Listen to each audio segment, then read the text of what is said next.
Hare Krishna, welcome back to my channel Tusi veg kitchen. তোমাদের আরও একবার ভালোবাসা। কেমন আছো সবাই? আমি তো ভালোই আছি। তো আজকে আমি বানাবো একাদশীর পকোড়া, সাবুদানা পকোড়া। তো আমি এখানে নিয়ে নিয়েছি, রাত্রিবেলা ভিজিয়ে রেখেছিলাম আমি সাবুদানাটা, তো সকালবেলা আমি বানাচ্ছি।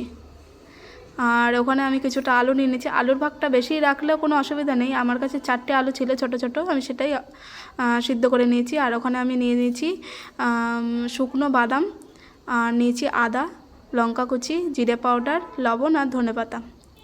তো আমি এগুলো সবগুলো আমি হাতের সাহায্যে মেখে নিয়েছি।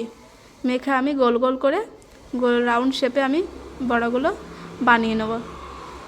ওইদিকে আমি তেল গরম হতে বসিয়ে দিয়েছি। যে তেলটা আমার গরম হয়ে গেছে, আমি একে একে পকোড়াগুলো ছেড়ে দেবো, সাবুদানার বড়াগুলো আমি ছেড়ে দেবো।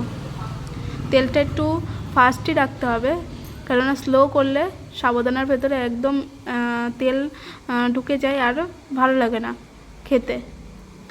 তেলটা একটু ফাস্টই রাখতে হবে। এই যে বড়াগুলো আমার এক এক করে ভাজা হয়ে গেছে, যে এইভাবে হবে। আপনারাও বাড়িতে চাইলে ট্রাই করতে পারেন, খুব ভালো লাগে একাদশীর পকোড়া।